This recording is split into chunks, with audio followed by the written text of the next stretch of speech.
everyone, and welcome to today's webinar on 8-digit BINS. I'm Linda Toth, Managing Director for Conexxus, and I'm your host today. Next. So here's our agenda. I'm going to go over a few housekeeping items. I'm going to tell you a little bit about Conexxus. I will introduce our presenters. They will get to the main presentation, and then at the end, we'll have plenty of time for Q&A. So a little bit of housekeeping. You don't have to wait to the end of the webinar to ask questions. You can ask those questions through the interface panel there. There's a place to ask questions. I encourage you to get those in early in case we do run out of time. Many of our webinars count towards PCI continuing education credits. So if you need a certificate for that, please contact us at 365@conexxus.org. Next.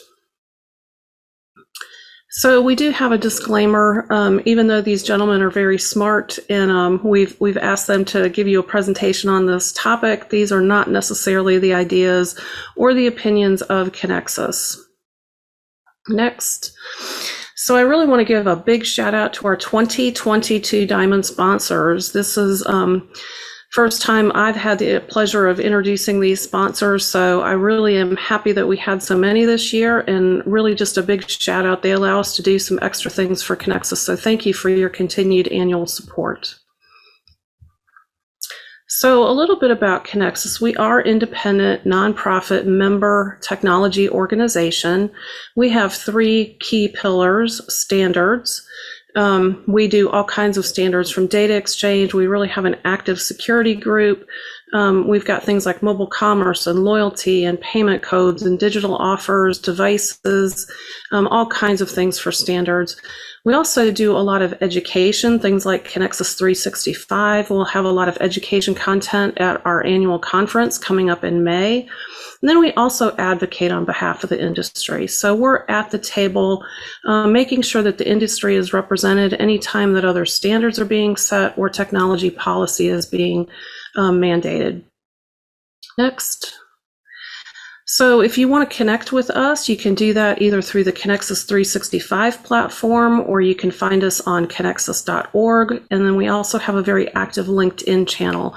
So be sure to follow us on LinkedIn. Next slide. So today I'm really happy to introduce these 2 gentlemen. We have Clint Cady, who is partner for W. Capra, and we've got Itai Sella, who is CEO of B2 Payments. Both of these gentlemen are very active in the payments community, things like EMV and smart cards and contactless. And today they're going to share their knowledge about the upcoming 8-digit BINS. So with that, I'd like to turn it over to Clint.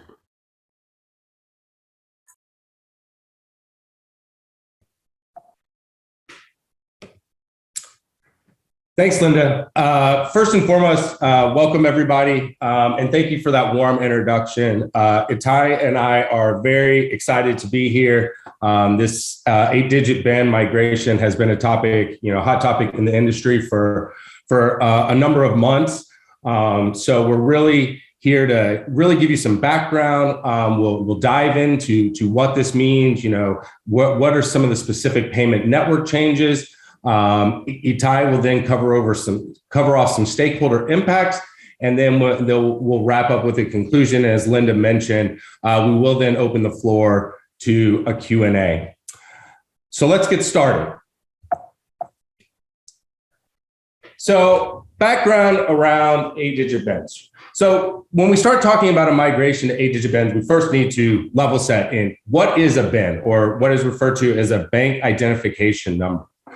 So historically, that has been in reference to the first 6 digits of the primary account number, or PAN, as known throughout the payments industry. That really, what is the unique account number that is embossed on that credit or debit or prepaid card? So due to the exponential growth in cards being issued for a variety of reasons, we think about a lot more debit cards being issued. We think about new PANs being issued for digital commerce. We have new cards being issued because of data breaches. There was a growing concern within the industry that we were running out of BINs.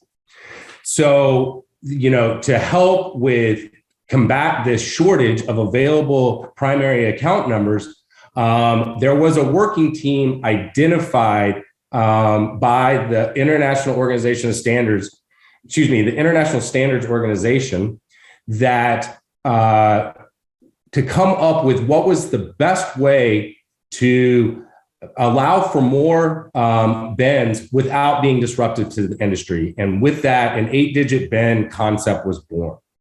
So within that, it allows for enhanced portfolio and account range segmentation. There's some card issuance efficiencies, which we might not go into quite as much detail within this webinar. And then BIN ownership changes that have been expanded to baseline 8-digit BINs.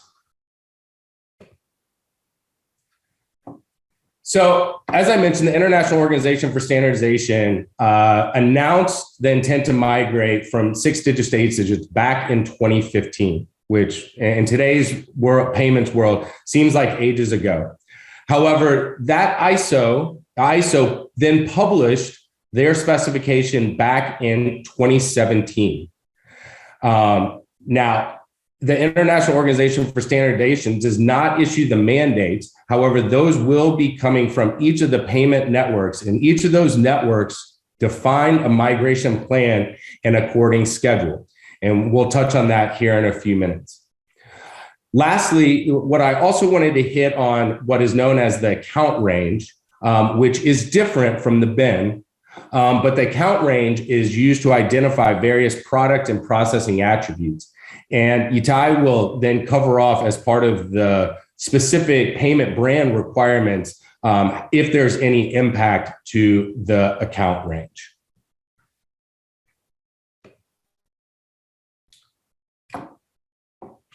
So when we look at the 8-digit BIN network timelines, for the 3 payment networks that have been impacted and will be using the 6 to 8-digit BIN migration, they have mandated that all industry stakeholders, whether that's merchants, solution technology providers, acquirers, issuers, they need to be prepared to support both 6 and 8-digit BINs respectively, effective April 22. And I know, right, as we're where we stand today, that's only a few months off, and we'll be coming up quite shortly. The other note I'd like to make here is that this is applicable to only newly issued BINs that are coming out. So there's no need to worry about BINs that are already in circulation out in production. Now, with that, I will turn it over to my colleague Itai, who will start to cover off the payment network specific requirements. Itai, over to you. Thanks, Clint. Hi, everyone. So what I'll do for the rest of the presentation is basically cover some of the impacts and some of the things to think about with this 8-digit BIN migration.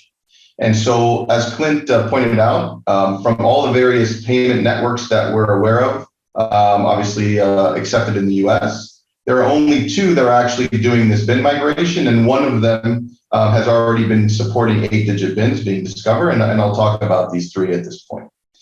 So let's start with Visa. And for Visa, the majority of their cards obviously are 16 digits. One of the things that's very important to note is the migration from 6 to 8-digit BIN does not require an extension of the PAN. So the card number will stay the same length for all of the payment networks like they are today. So if they're 16 digits, they stay 16 digits. There's no need for them to go to 17, 18, or 19 digits that are allowed by ISO as part of the regular PAN application. So the Visa account range, which used to be on a 6-digit BIN, which comprised the position 7 to 9, is going to be on an 8-digit BIN only in position 9. So what that means is we're removing some of the options for the issuer on how many positions they can use in order to define that account range that Clint was talking about. Okay, so there's no change to where the account range remains. It will still end at 9 digits, but depending on how the issuer will issue their card between a 6 and 8-digit BIN, the amount of positions that they have for account range will change. Next slide, please, Clint. for Mastercard, the same idea. Their account ranges varies a bit differently from Visa's, and they use, for the 6-digit BINs, they use positions 7 to 11.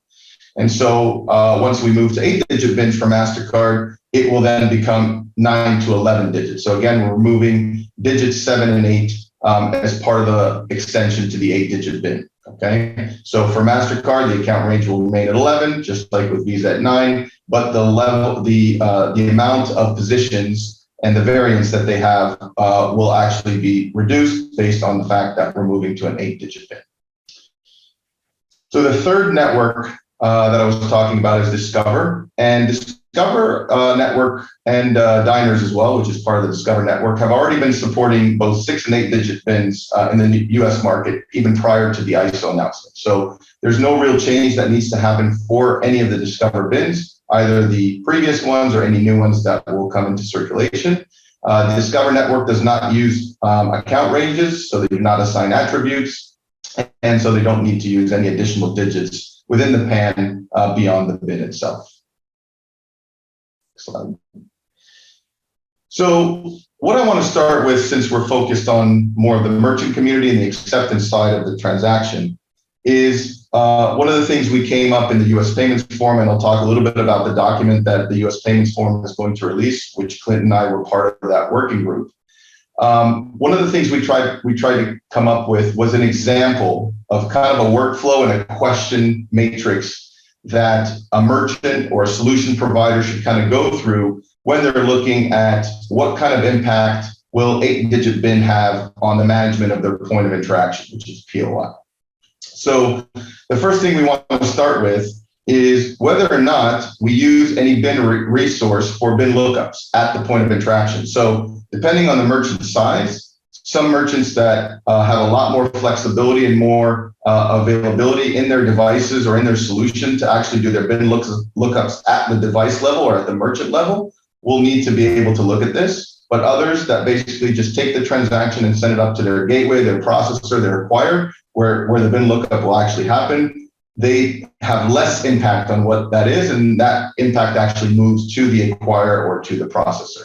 So for our step number 1, we ask, do you use a BIN resource for BIN lookups? If you don't, basically there's no action for you to do at the point of interaction. This will be handled by stakeholders outside of the point of interaction, and there's no real impact for you with your solution going forward.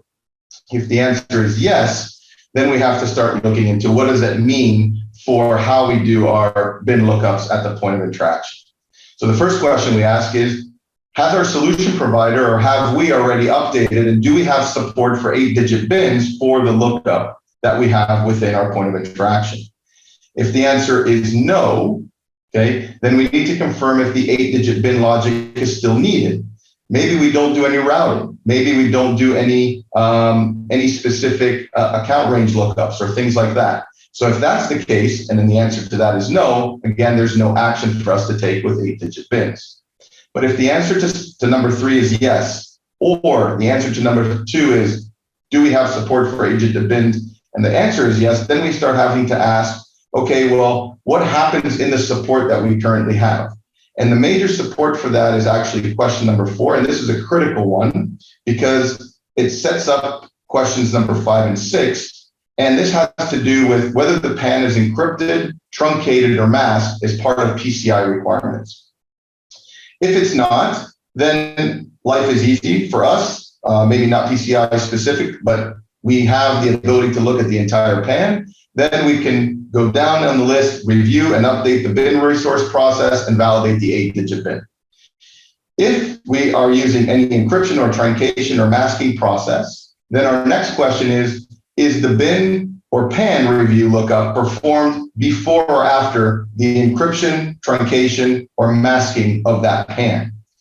If it happens before, then that means that the point of interaction is actually getting the entire PAN, which then allows us to do the same thing as before, is to review and look at the BIN resource process and validate the card based on its 8-digit BINs. However, if we actually end up doing the lookup after the encryption, truncation, or masking, now we have a little bit more complexity, because what will happen is the majority of these systems that have been in place have always used a 6 and 4 type of option, which basically means we mask everything between, or we truncate or we encrypt basically most of the PAN, and whether we do bin preserving or not, we don't have the entire 8-digit bin available for us to look at. So our question number 6 is the bin logic based on the first 6 digits in the encrypted, truncated, or masked PAN or not? If the logic is, then we go to step number 7, which means we have to see how we're going to modify some of this process so that we can actually be able to expose the 8 digits that we then up needing to have in order to be able to process transactions where we need to do a bin lookup.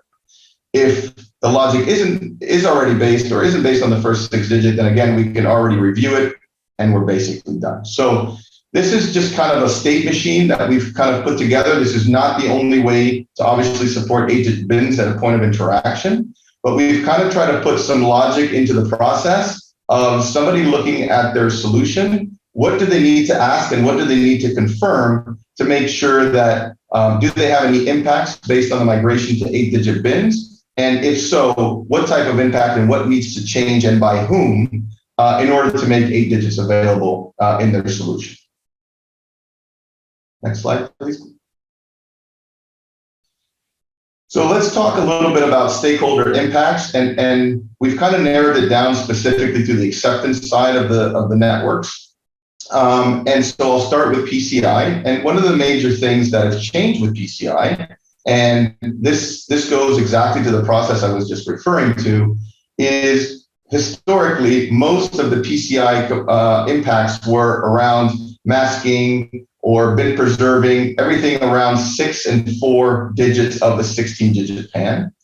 And what PCI came up with for the majority of the brands was quite a simplistic update. They had multiple revisions over the last few months, but the latest update that came out in January basically specified the following. And it says that any card with a 16-digit PAN with either 6 or 8-digit bin, so it doesn't matter which one the issuer supports, can retain the first 8 or any other 4. So the maximum digits, which used to be 10, are now extended to 12, which gives flexibility to solutions that are still using PCI type of security, where historically they could only expose 6 digits. Now they can expose 8 on the 16-digit PAN. And that allows the first 8 digits, which we need for the bin, to be exposed and used for any type of bin lookup. For American Express, which by the way is not migrating to 8-digit bins, and their PANs are 15 digits in length, there is no impact, and that continues to stay from a PCI perspective with first 6 and last 4. And the same thing happens with Discover cards that are less than 15 digits. Specifically for Discover, those will also remain with first 6 and any other 4, just like previously. Okay, so biggest change from a PCI perspective for Discover, JCB, Mastercard, UnionPay, and Visa, all cards with a 16-digit PAN may be exposed with any first 8 and any other 4. So that's the PCI major impact with some of these changes for 8-digit bins. For the acquire and payment network tokens, the introduction of 8-digit bins will require the industry stakeholders to evaluate how these various token types are created, how they're stored, and then how they're used. Now, there's multiple formats that are used today, and such as format preserving and non-format preserving type of solutions. So for format preserving tokens, only 10 digits, that I explained before this change in PCI. Only 10 digits of the originating PAN can be preserved to comply with the previous PCI requirements. Implementation typically preserves the first 6 and the last 4, but again, we said you can do any 4. Now, with the change to 8-digit bins, the solution for format preserving tokens will need to be updated to work with the first 8 and any other 4 in order to be able to continue to support that type of solution. When we talk about approval rate analysis, now this kind of varies between whether it's merchants or whether it's issuers. A lot of different stakeholders look at approval rates, and in order to do the approval rate analysis, they actually use the BINS. So for many merchants across all these different verticals, they monitor the authorization approval rates to ensure the highest accepted rates and provide the best customer experience while they're transacting in digital or retail channels. And so merchant and all their associated payment partners, they're going to need to analyze these approval rates based on the BIN. And in order to do that, they now need to look at what impacts do we have based on BIN migrating from 6 digits to 8 digits. Another very important thing that has obviously financial implications is how we route transactions. And many merchants, again, across these different verticals, make informed routing decisions for authorization requests based on the BIN. Now, whether routing decisions are made to split a credit or a debit transaction or route transaction to a specific issuer, merchants and or their payment processing partners will need to update the routing logic to handle 8-digit BINs to be able to see whether this is a credit, whether this is a debit card, who is the specific issuer that we want to route. So that logic around all of the routing, regardless of whether it's a chip card, contactless, MagStripe, e-commerce, it does not matter. Once we get that PAN, we will need to see how we can identify that BIN based on the first 8 digits.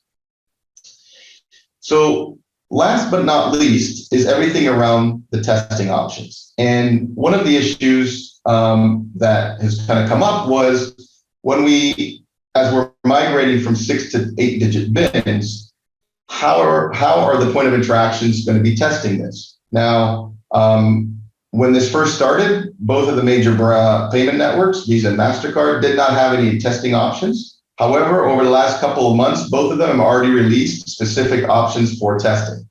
And so Visa and Mastercard have both introduced at this point 8-digit BIN test accounts that can be used for testing at the point of interaction. Visa has added this to their level 3 test cases. And so it's already been added to all of the accredited test tools. If you're using one or if your solution provider is using one, they'll be able to find 8-digit BIN testing in that level 3 environment. Mastercard, on the other hand, has provided the acquirers and processors with a very long list of 8-digit BIN test accounts that can allow testing between issuers across different regions and different card products. So again, the most important thing is for merchants who want to be able to test their point of interactions, they should contact their solution provider, acquirer, processor, and basically confirm which accounts are set up to test these 8-digit BINs in their test environment, because the solution provider may have not have updated all the different options that Visa and Mastercard have provided. So with that, we come to our conclusion. And so the most important thing, like in every project in the payment industry, but specifically around the 8-digit BINs, is we want to remind you that you're encouraged to consult with your applicable developers, solution providers, ISVs, acquirers, processors, and payment networks to make sure that before you actually run any type of changes or architect any type of changes, that they will actually be accepted within the infrastructure that you're in. And one of the most important things, and this is a little bit controversial in kind of the sentence, but I'll try to give it some context, is one of the things the brands kind of pitch when they talk about 6 to 8-digit BIN migration. They say that transactions to still process as the use of 8-digit BINs would not break a solution following its introduction. Now, what that means is, even though we're not able, or we may not be able to identify an 8-digit BIN card, the transaction will still be able to be processed. However, and this is where the big context comes in, you may not be able to route to the specific issuer you wanted to, or you may not be able to route to the specific network you wanted to. But at the end of the day, there will always be at least one network available without knowing which BIN you're actually processing once that transaction leaves the point of interaction. So again, the transaction still may be accepted, it may not be declined, but it may not actually go in the route that the merchant so chooses to do. That's what the break of a solution is considered by these payment networks. So just putting that one in context, there is a lot of discussion around that when discussing this with payment networks. And so this is what they mean by the solution isn't going to break. Next slide, please. So last but not least, one of the things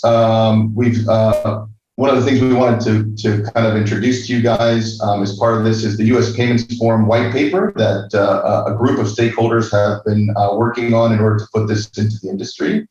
And so the latest updates that we have on this white paper, it is finalized and it's right now going through final approvals. The Payments Forum is planned to release this later this month. And once that's released, a link to that white paper will be available to you at Conexxus365. What that white paper has attempted to try to do is to describe the conditions and the variables and understanding the impact of 8-digit BINs on the payment ecosystem, the stakeholders, and the point of interaction solutions. Some of the things that that white paper introduces, we've already covered as part of this webinar, okay? Most important, it's presented as a guide and not as an instruction manual. So don't go there to look for, okay, I have this type of solution. What do I need to do in order to migrate it? It's not going to tell you that. What it will give you are guidelines that have been extrapolated from the payment network's guidance into that document. So with that, we want you to make sure that you always refer to the payment network guides on 8-digit BINs. Those may be updated from time to time where the white paper doesn't actually get the same update. And those references are in the white paper. So once you are reading through the white paper, you can go to those specific guides and get the latest versions if you need to see more information. So with that, we are going to open it up for some Q&A, and we look forward to taking your questions. Thank you.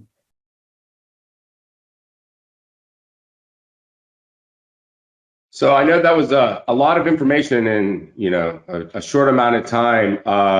Looking to hear your thoughts and answer any questions as Itai mentioned. So we'll open up the floor. Please don't be shy.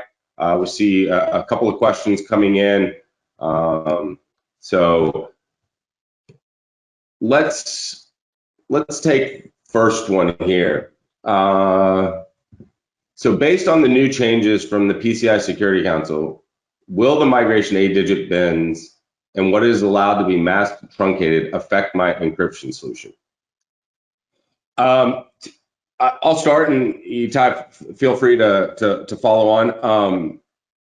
The real question is, it depends what type of solution you have in place as part of your encryption solution, right? So Itai mentioned, right, there are format preserving encryption solutions, non-format preserving.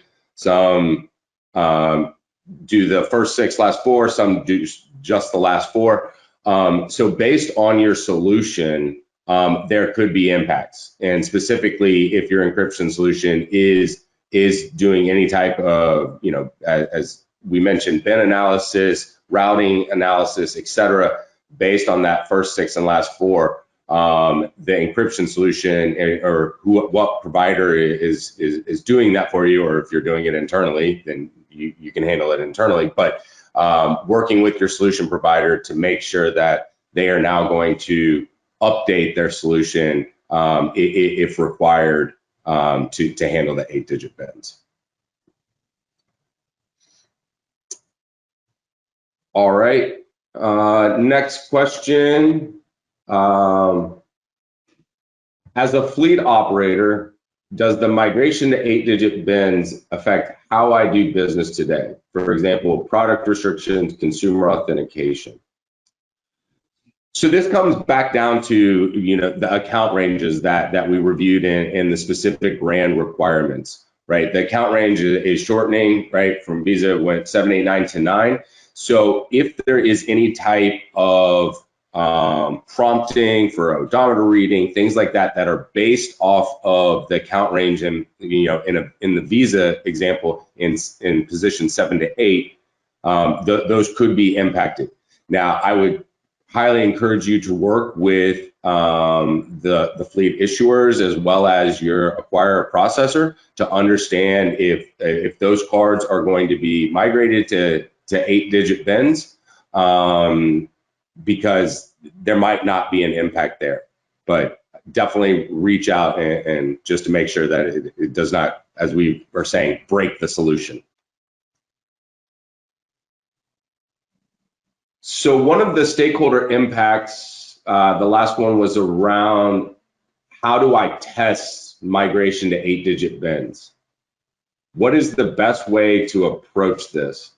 Itai, as this is your bread and butter, you want to take that one?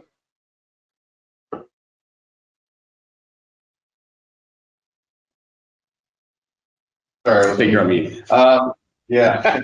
So there's really kind of two ways to address it. One is it really just depends on what somebody has within their test environment. Some of the entities would just have the standard test tools from the brands. The caveat there is Visa's introduced those into the test tool, but Mastercard has not.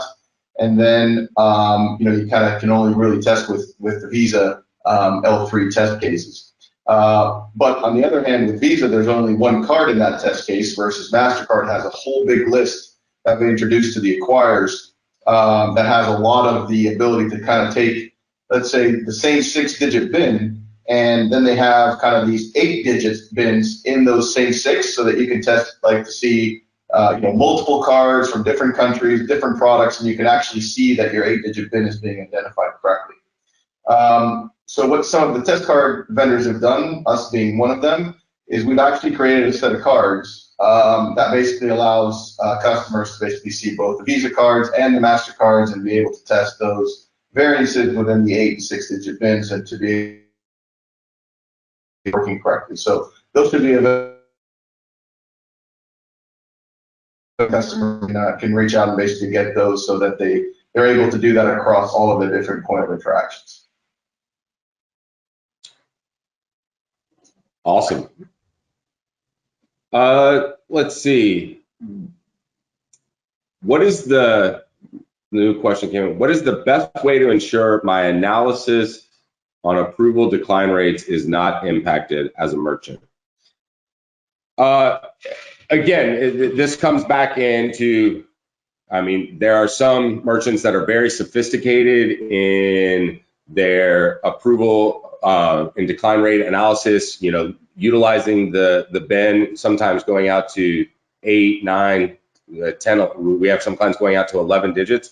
So based off of how you are doing it today, there could be an impact, there might not be, because you could be already accounting for this depending on what level of analysis you go into.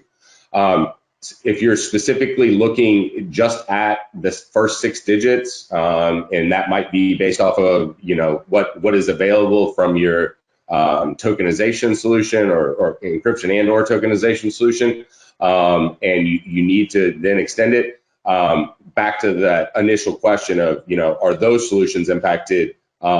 They go hand in hand. So if your encryption or tokenization solution is going to be updated to be format preserving to allow for the first 8 digits, that would then allow you to then update your any type of approval or decline rate analysis. But again, work with your technology solution providers and see how they're planning to handle this and what will meet your needs. So that's the last of the questions. I guess maybe we'll hold on for a minute or so and see if any others come in, but I thank everyone for attending. Hope this was informative. If you have any questions, feel free to reach out to Itai or myself. The white paper will be coming soon. We're both very excited for that to be published. But again, hope you all Our road trip. Huh? What was We that? can end our road trip. We can end our road trip. Yes.